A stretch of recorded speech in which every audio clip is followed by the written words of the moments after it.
business owners, we think that, hey, I just want to have business credit, and then we forget about the personal credit side. And it's like a delicate dance where you want to have both, because you never know which one the lender is going to put the most weight on. Sometimes they'll put a bit more weight on the personal credit. Other times they'll put a bit more weight on the business credit.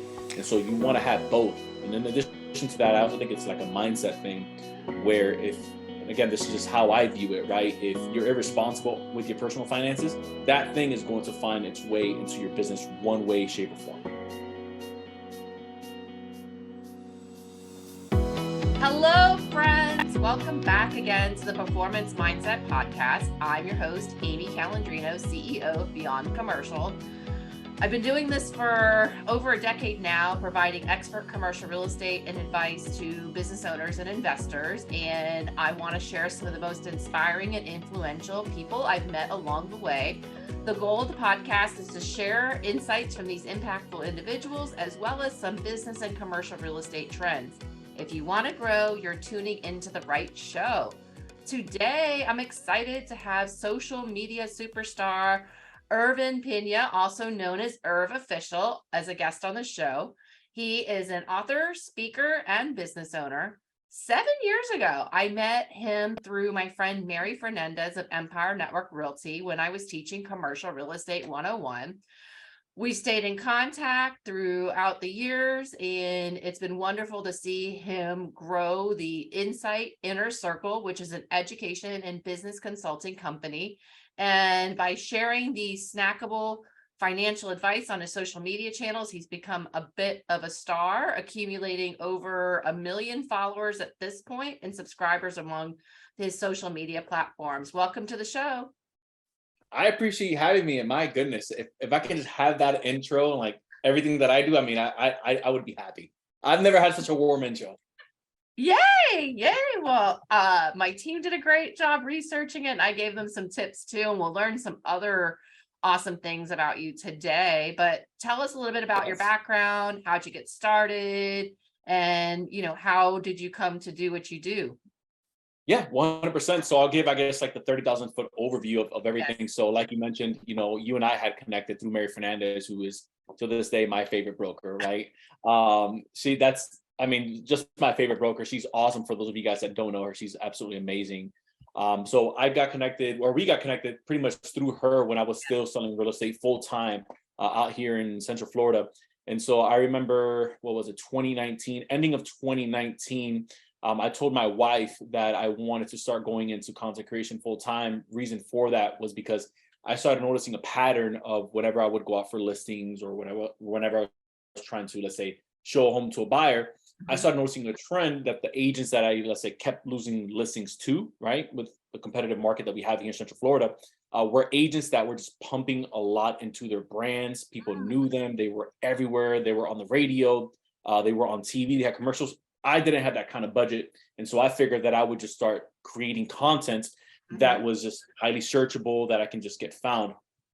And so I started creating content at the end of 2019. 2020 comes around. I'm working with my brother as well because he has a financial services that he does, which is his tax office. And so I would typically help him out at the beginning of the year, which would also be, a place that I can capture leads, right? And then show them home the rest of the year once they would get their tax returns. And so I also started creating content to help bring him some more leads over at the office. Well, lo and behold, everyone knows what happened 2020. And so I remember telling my wife, as things started shutting down, I said, hey, I think that this is going to be a crazy once in a lifetime opportunity where people are just going to start consuming content like we've never seen before, because we had nothing else to do with certain parts of the state, the country shut down. And so I remember creating a piece of content where it was a common question at the time. People kept asking my brother and I, hey, what's this stimulus check thing that people keep talking about? Is it a tax return? Is it not a tax return? And so I said, you know what? I'm kind of tired of answering the question to every single client that comes in. So let me just go ahead and create one piece of content, put it on YouTube. And so everyone that would ask us that day forward, which was like 25 people within like a 24-hour span, we would just send them the link. I woke up the next day, we had about 5,000 views. And so I thought to myself, okay, either, we all of a sudden had a bunch of clients that started sharing this thing, or this was like a sample size of what everyone across the country is thinking. And so that's when I said, I think we're onto something here. And that's when we really started going heavy into content production.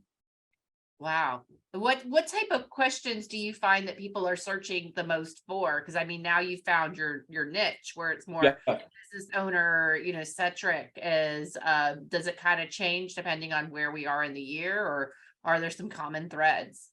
Yeah, great question. So now, like you mentioned, kind of have like our niche, what we're known for, right? But at the time when I was also scaling that content, people started asking me, "Hey, Irv, now that I have my stimulus check, I don't need it. I've always thought about starting a side hustle. I've always thought about having a business. Can I use this to buy an LLC? Can I use this to fix my personal credit?" Which we started creating personal credit content because at the time I was also getting my credit restored. And so I wanted to reverse engineer it because that's something that I always wanted to get into in the credit space. And so I also started creating pretty much educational content around the credit space. And then I started noticing, hey, kind of like the follow-up question to that is, hey, I have a 750 credit score now, but I have this thing called a business. Is there such thing known as business credit? And so, okay, that's also an element that we introduced because now we're starting to scale in terms of the demographic that we're reaching, right? And so I just thought that that was so interesting, kind of like the evolution of everything that was happening, which is even now, I don't think I've ever seen so many business owners ever since, everything happened after 2020, where people want either multiple sources of income or they just believe that they can go out there and do it. Yeah, I see, because I work with commercial real estate and I work from people when they start all the way into like they scale. Mhm. But it's incredible how many smaller, solopreneur businesses eventually grow to something. And I think hopefully my competitors aren't listening to this, but that's been wonderful for me to take. And we have some mutual friends too, and take and Yeah, like grow them. Like, I've ended yeah, up growing like a field of wonderful like clients, but that was because like I invested in like help these people that were just starting out. And you're kind of getting to do the exactly, same thing. So exactly. yeah, I think Jessie Park. I think that we both like Yes, her, and she was one of my clients, and like I helped her lease a space, and then lease a bigger space, and then we were going to lease another space, and she's like, "Wait, how much am I going to spend on that lease space?" So then she ended up buying it, and now she's in the process of unlocking her equity to go do something love else. it. So it's super super cool. So. Well, that kind of answers my next question. I was going to say, like, when did you decide to make this a huge part of your business plan? And really, COVID, and I agree with you. I even myself was sending out a lot of breaking news bulletins, but so listeners will be or viewers, if you're on YouTube, would be surprised to know between Irv and I, we have 6 under 4 at the time. So, and you're the Yeah. one that has the 4 under 4. So we're a little Yep. Yep. crazy. Like, so like talk about, because obviously you need to be in a quiet space like you are right now to record your content. Like how do you get the space to like have your ideation and still do your business things? Talk about like how has that been as far as balancing business and your family?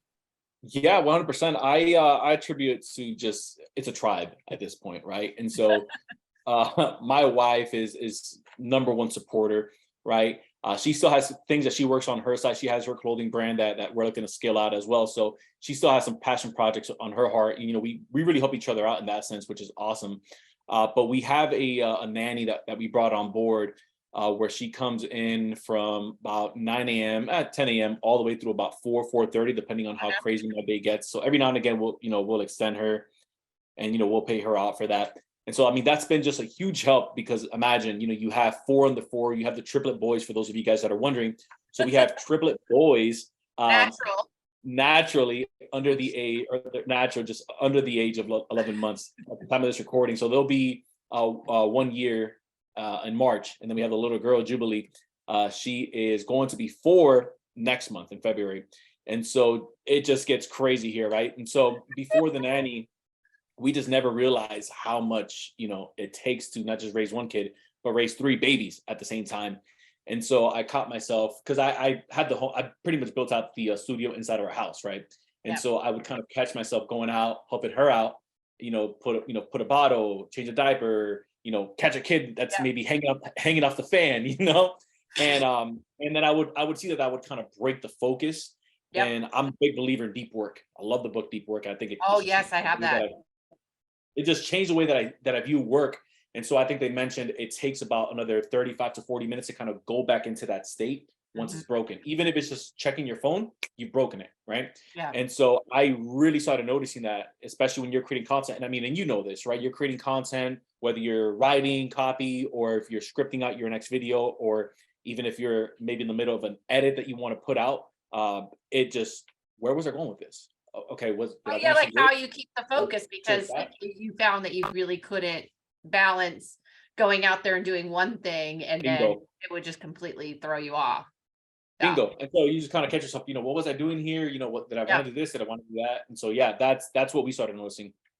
Yeah, it was interesting. I think just the other day I saw a piece of content by someone who was really interesting, and they said, like working from home, it's so interesting. Like someone will work out and they're like, well, I'm going to eat a breakfast. And I'm like, oh, I don't want to leave the kitchen dirty. So I'm going to clean up the kitchen. Oh, there's a couple things over there. So I'm going to throw that in the dish, Yeah, like throw that in the, laundry. And I do a blend. I find I like going into my office like 3 days a week. And then the last 2 days of the week, I work from home, but I can't get distracted by one thing because one thing leads to another thing leads to another thing. So yeah. do you have like multiple locks then on your door? I'm just kidding. I definitely have work hours that I have now, Yeah. and it's really the only way to set it up, right? Where Yeah. let's say from like from right now with you, even a little bit before 11 a.m. to let's say 2 p.m., it's pure content creation zone Yeah. for us, and so that's just mass production. So let's say once I get off the podcast with you, I'll go back out and let's say we'll finish, let's say creating an email sequence for the next 20 days. Because I also consider that content that we're saying in front of our audience, not just recording. So for those of you guys that are wondering, are we just recording? No, I mean, whatever your skill set is, whether it's writing, whether it's recording audio, recording video, that's what I would consider in that 4 hour block. Yeah. Yeah. That's amazing. So, and then you tend to have everything kind of planned out ahead of time. And Yes. then that way it spits out over the time in like a good cadence.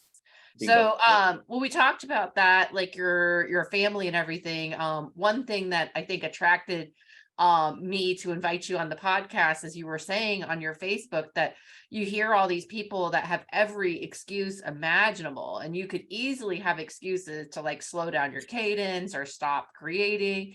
Like how what do you recommend to help people overcome this mindset of can't and transform into just like doing it? This is an interesting conversation because I was actually talking to my team about this, because every now and again, and not even for the general public, but every now and again, it also happens inside of our organization, right? And so I've always thought that, especially now as we train more people in our team, is when we decide to work on a skill or work on changing something, when things are difficult, when that thing ceases, so let's say when that tough time kind of goes away, you've solidified the skill set or you've solidified the habit that you want to change, right? We see this a lot at the beginning of the year. So gyms are full right now, right? Yes. But only a handful of people are probably gonna actually stick with it, right? And then the rest of them are kind of just gonna go about their day because it was a decoy. It wasn't really something that they actually wanted. It's the difference between wanting something and actually wanting something, right? And so I've noticed that, especially hiding behind, let's say, kids, that, in my opinion, would be a different excuse. So before, hey, I had kids, I can't do this thing, it was, hey, I don't have enough time because I work 2 jobs. Okay. Before you had 2 jobs, it was, hey, I don't have, let's say, a dietitian, so I can't follow a meal plan. Before it was that. And then the excuses just go on and on and on because we don't want to be confronted on our BS. It's so interesting. You and some other people know I went through a complete, well, at least I've shared it on Facebook, but I went through a complete reorganization of my company. And for the last 3-4 years, I was trying one model, and I had so many teammates. They're like, well, I can't do cold calls because of this. I can't do this because you don't have enough admin staff. You can't do this. And every time they would throw up this thing, I'd fix it and I'd fix it and I fixed it and I fixed it. And then eventually I realized, this is my leadership. Like this is like all like a shell game. I always felt like. And so I finally was like, you know what, maybe it's not me, it's them. And like I need to organize myself with a culture of people who want to be accountable, that don't want to have excuses and do those things. But it is so true, like people, if they don't really want to do something, they're going to do every excuse in the book. And especially as a leader, you can't tolerate that. Like within your organization, if if you're known for a standard of excellence. And actually, I'm kind of now some time out, I'm a little bit like embarrassed, I have like this performance mindset thing, but then I wasn't really practicing what I preach. And so, but everyone on my team now has my commitment that I'm going to this year. So it's a work in progress. It's a work in progress, but I think, yeah, you have to just like eradicate any kind of excuses. If you want to really do something, you just gotta do it. So do you have like a single most important reason for your success? Is there any like maybe one video that catapulted it or anything big that you feel like really helped to get you this momentum? That's a good question. I've always been a pretty consistent person in terms of just doing kind of like the same boring thing every day. I grew up just in a baseball background, and so hitting 100, fly balls or catching 100 balls a day, and so I think that was a piece to it. But I also attach it to curiosity. I'm a highly curious person, and so if something is working, I want to find out why it's working. I want to reverse engineer. Will that work for us? But the catch-22 with that is you can't let that become shiny object syndrome. I think that's the number one thing, if like there's any takeaway, if anyone takes from this, that for what I can speak for myself is sticking to the main thing. I don't think that we're ever too advanced for the basics. And so even if we're doing, these high level operations, speaking on stages, breaking down people's businesses to help them scale, you normally go back to where, things kind of got messy with them. And you'll see that, hey, you just forgot to do the basics, forgot to call people back, you forgot to send that email, you forgot to have your weekly huddles. And it's usually the boring thing, or at least the thing that we think is boring, is what gives us the most results because it is predictable. That's interesting. And I have to, I could get lured by really, really big deals that call, and like someone's like, I need this much space, but I need to like go right away. But then I already had everything kind of planned for the week. And so then if I do that, then I'm saying no to all these other things. And so then you have to ask yourself, if that type of person isn't really like planning and isn't like organized, do you really, really want to work with them? And you just have to be very disciplined about those that you're like surrounding with. And I think you just had a piece of content about that too. So I'm talking about like the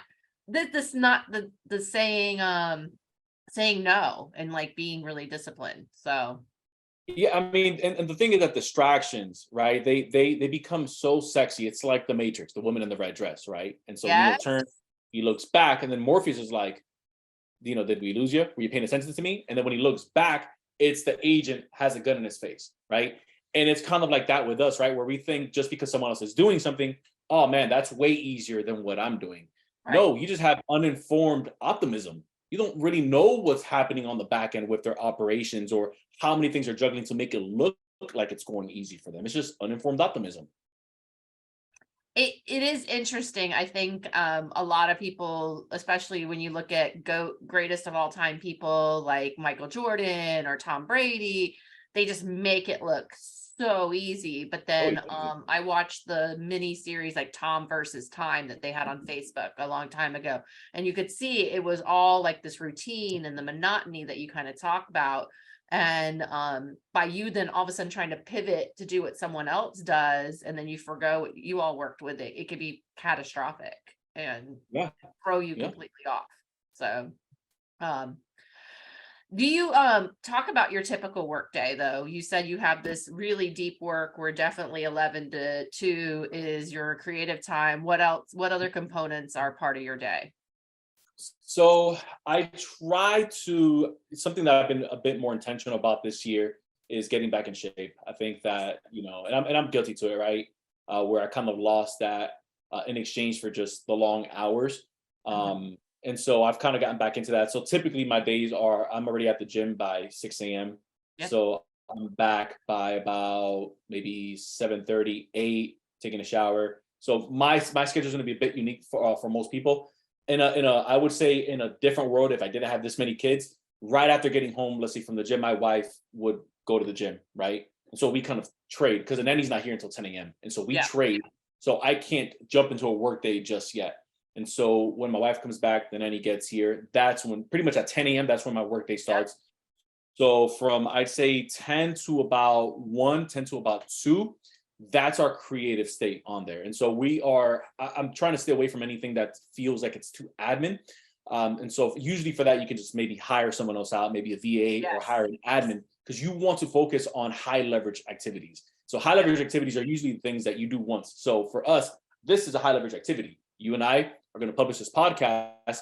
And then for the months and years to come, people are going to consume it, and they're always going to find you. It's almost like kind of like a magnet, right? And so we do this one time, takes us 1 hour or an hour and a half, however long we're in here, but we're going to get maybe a 10x output on the outreach from what we're going to get, rather than having 10,000 different conversations versus 10,000 views, right? And so I'd say from 2 to about 5, that's when I'm doing, more of the admin side of, hey, do we need to respond to an email? Hey, is there maybe a fire that needs to get put out? Which typically, if you have a good team, they're doing it for you. If you don't have anything like that, at that point, I'm going back into making our product better. And so one of the other things that I've done is I've essentially wiped out everything else that I had and just focus on the main thing, which is the inside inner circle, so that we're just solely focused on that, our clients, and how we can continue to make that better. We don't need to do 1,000 things good. I just want to do one thing great. If maybe it was the opposite and you're maybe 23 listening to this, maybe you have a t-shirt brand, you may want to be over on TikTok. You just have to understand which platform do you want to go in and which one can you get the most leverage out of it. That's the main thing. Once you dominate one, that's when you can start building around it. Yeah, I think that at least building one piece. And then what I've heard too is like you don't want it to exactly be the same in each of them. And it always changes. Like, do you set aside each week like time to research it, or is it kind of like ad hoc that you're learning new things to adapt your social media? Like learn the social media or what we're going to talk about? Like, well, I think both. I mean, you have to research what you're going to talk about, but then the actual syndication methods and like how like the different algorithms that are constantly changing, is that something that you set aside some time to research each week, or is it kind of throughout more in the afternoons?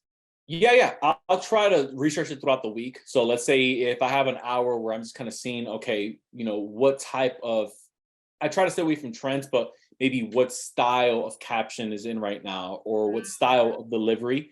And so I've noticed that some of my best videos, and you'll probably see a little bit more of this, is some of my best videos on TikTok are ones that I've stitched. So let's say it'll have the first 4 seconds, it'll have someone speaking like, hey, share an experience that you went through when you were, in your early entrepreneur years. That video cuts off, and then my piece comes in.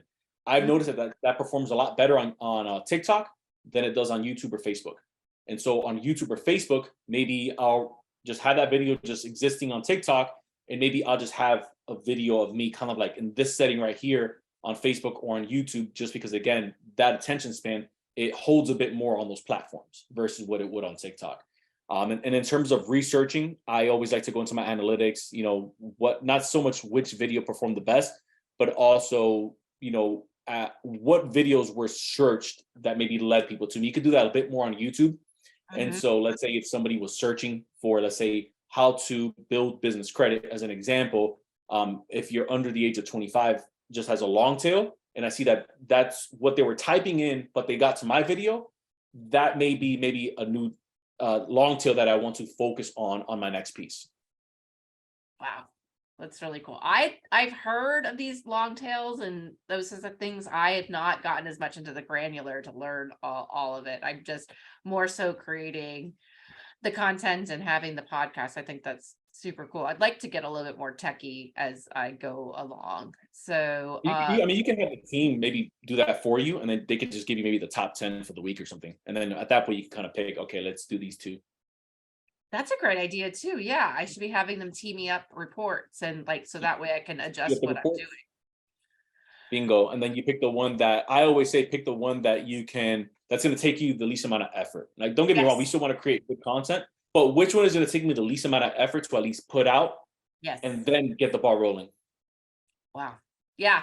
So true. So we were talking a little bit about intentionality And I want to talk about leveraging social media to boost your relationships. And so I call it kind of like a hybrid bond, where you know someone in person, but then you also know them in person and also online. So, can you speak to any relationships that started through social media and then you met them later? Or are there any in particular that have led to other ways? Maybe it's like a mentor or someone that you admire. That's a good one. So a good friend of mine, Dan Hughes, he has a YouTube channel, I think about 140,000 subscribers right now. We actually connected because I commented on one of his videos when he was at like maybe 8,000 subs. And so I said, hey, great piece of content, love what you're doing. And so I woke up the next day, he pinned my comment and he says, man, this means a lot coming from you. I'm a huge fan of your channel. And so we took it kind of off of the platforms. We exchanged numbers. I shot him a message on over on Instagram, because you can't message anyone on YouTube. And so I messaged him over on Instagram. I said, hey man, love what you do. We'd love to connect with you sometime. That was about a year ago. He and I actually connected. We've pretty much done content together. He's spoken to my coaching clients. I've spoken inside of his coaching program. And we actually connected in person December of last year of 2022 in person. We're actually working on some bigger things as well. So you can 100% build real authentic relationships online that you can take them offline, and you can also make it profitable along the way. Like you can have both. Yes. I'm getting to do some collaborations this year with some other commercial real estate people in other markets. And it's so fun. I love it. And collaborating. We're collaborating. It's amazing. It's a beautiful thing. So do you have any books or events that inspired you the most along your way? Yes, I'm looking at my bookshelf right now. I like $100 Million Offers by Alex Hormozi. That one is probably one of the best books. You know who that is? I have that book. It's a purple book. And I remember starting big old purple book. And it had a picture of his like bank account or something. And he's like, I never want to go back there like again. And I'm like, that is so good. You gotta like I do quite a bit of listening. To him. I like another book that I'm into right now is The One Thing by Gary Keller. I've read it maybe 3 or 4 times. I like to read it every now and again in quarters, just because you got to shake it up every now and again. We all get distracted, right? And so I'll check back to Gary Keller every now and again. And then lastly, at least for maybe I can name 3. Let me see here. Who do I have? And I like Russell Brunson, Traffic Secrets, pretty much anything in regards to building out funnels, building a community, driving traffic. I think that's the go-to. We'll have to include some links to those books. And the last one I hadn't heard before, you said Traffic Secrets by Russell Brunson. Okay.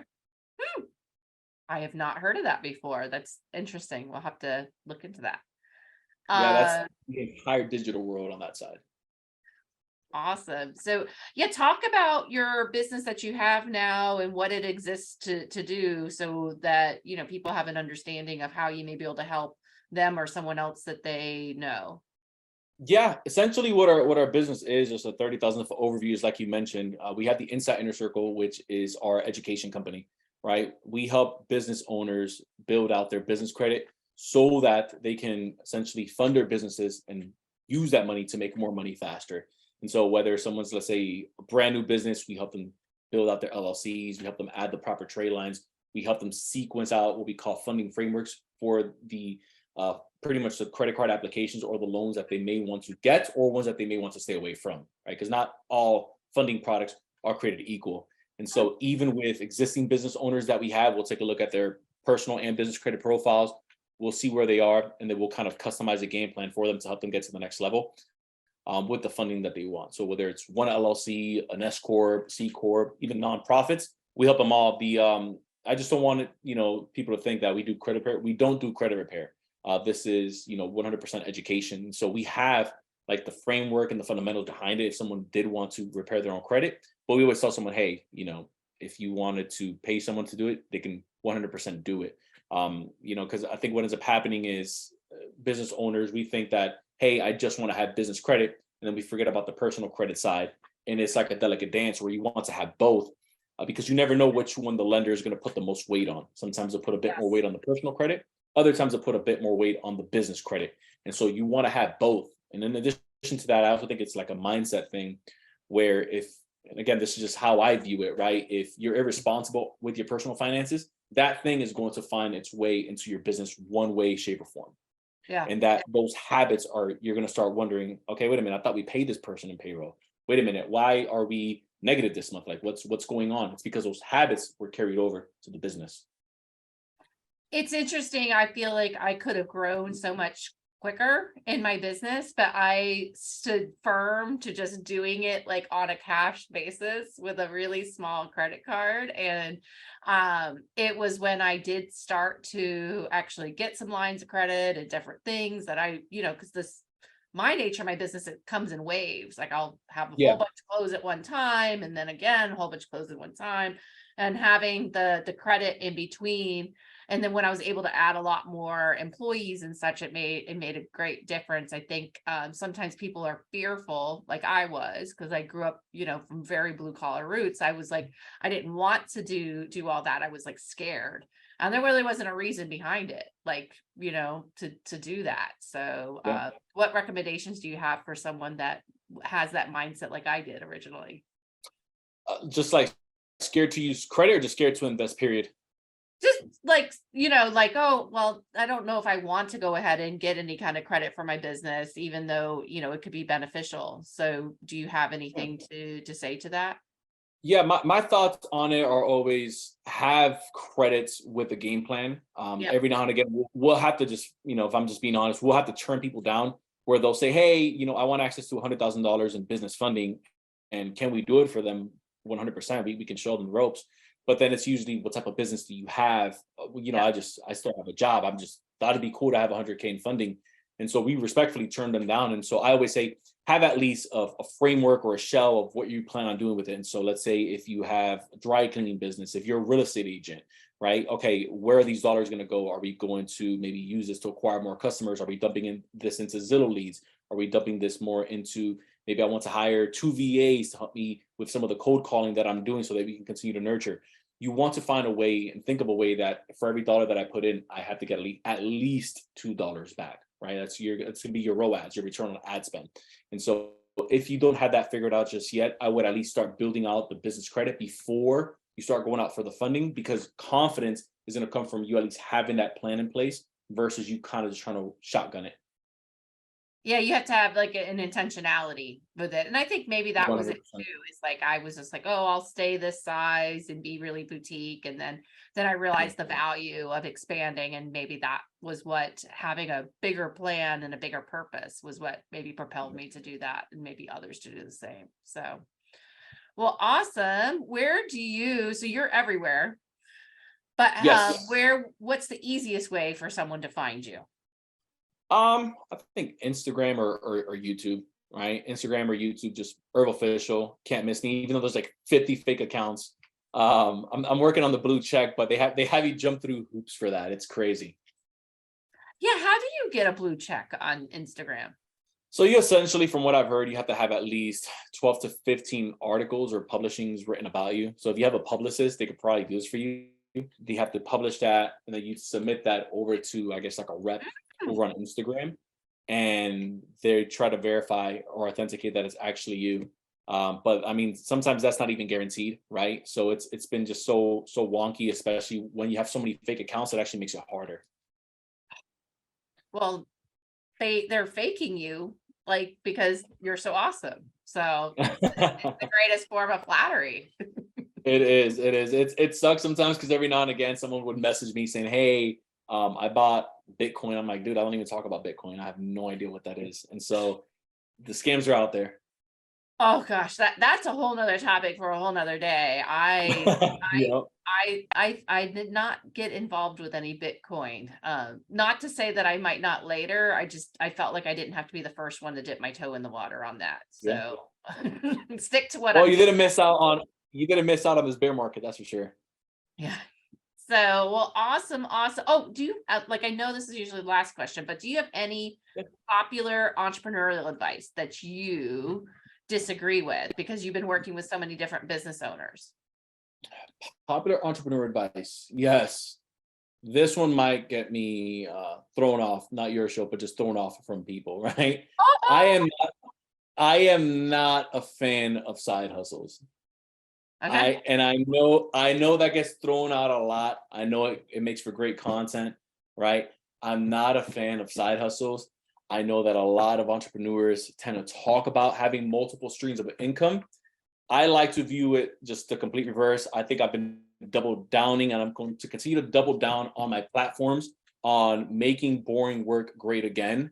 I think that we need to get away from the flashiness of, hey, I can make an extra, 5K with this business and an extra $200 a day over here. And the way that I see it is I see it kind of like measuring sticks, right? So if we have, let's say, 12 inches of energy that we can give off, let's say we give off 5 to this side, 7 to this side, why not put the entire 12 inches of, let's say, focus, almost like a light beam, to really through a what I call a magnifying glass that would actually cause it to heat up enough to cause some fire, versus just continuing to move the focus, where again we go back to deep work. And so I think that side hustles are really a distraction. I think that the reason why we look for side hustles is because we lack skill sets, and we also lack the ability to hold on to something long enough for us to actually build up enough value to make a lot of money to not need anything else. I would agree with you from personal experience, and also seeing it with business owners. It's incredibly challenging. I think sometimes you might have to do it for a little bit until you can like jump from, like, you're almost like a baby bird, like leaving your mom's nest. Sometimes like you're just like, you're ramping up and you're starting. But if you're planning on like keeping 1 foot over here and 1 foot over here and like continuing that on That's the for a thing. long, Yeah, that's not sustainable. That's not and sustainable. that's what most people do. That, I mean, what you just mentioned, if it's a bridge, 100%, right? Because everyone starts somewhere different, right? Right. But when you're trying to run both at the same time, and I've gotten in trouble for saying it this way, but I'm going to continue to say it this way, is I think it's very arrogant of us to think that we are going to compete with someone who has their systems dialed in 100% and is only doing commercial real estate. How dare I think that I can run an education company and run against someone like yourself and take you out of business? That's not happening. And so I'm trying to compete, let's say, against you. I'm getting my butt whooped, but then someone who's just 100% on the education side, I'm getting my butt whooped over here as well. And so I'm just going to continue to jump from industry to industry, thinking that it's the industry, but it's really just me. Well, it's the depth. And so I'm actually really glad and then I noticed too, there's different kinds of people in the world. There's like people that, a lot of those people that are the side hustle people and like just stay superficial people, are also the people like at the events like this and like throwing their business cards at you. They just want they want the path of least resistance and like the quickest like buck, rather than getting in deep and then like really putting down roots. And so I think when you have that, so I believe that, yeah, it's probably unpopular to hear that, but it's true, because I've worked with so many different people, and it dilutes you. And then, yeah, you end up being one of those, and sometimes you sound almost like you're bullshitting people because you don't really know what you're talking about, because you're not investing the time to know what you're knowing about, because you're just trying to do a lot of little things like not very well. So no, I agree with you. I think you're a mile wide and an inch deep. Yeah. You have nothing to offer the marketplace. You'll get put out so quickly by someone like yourself, an actual expert. You know what I mean? Yeah. Yeah. So that is, I like that. I think that not enough people hear that. It's a tough pill to swallow, but I think it's very true. That I think you're going to succeed where you put your focus. And I think that to have the discipline to really put yourself into something you're going to be good at. Now, can you change later on down the road what you're going to do? Yes, but I think that, at least having a focus is so key. And that's probably what has fueled your success is, saying, hey, I think we have something here. And you were kind of doing a little bit of both. And then you're like, okay, let's go. all in. Yeah. And even with the content that we were creating, we were going to start really niching down. Yeah. That's one of those things where you mentioned it's kind of like the bridge. That's why I agreed with you on that, where it is kind of like a bridge where you're trying to figure out, but we didn't have 6 other channels. We had 1 channel, and we were trying to figure out on the main channel versus having 25 channels. You know what I mean? Oh my gosh. Wow. Well, it has been awesome connecting with you. And I think we're going to have to do a play date soon. And I think be like joyful chaos when we do. So, because I'm fortunate to be in the Sunshine State with you, so there's no reason why we can't get together. So, well, awesome. Well, again, you can find Irv on mostly YouTube and Instagram. On Instagram, it's irv.official. Don't go to any of those fake accounts because they'll try to sell you Bitcoin. And I appreciate everybody tuning in to help to bring out and strengthen your performance mindset. This is Amy Calandrino signing off.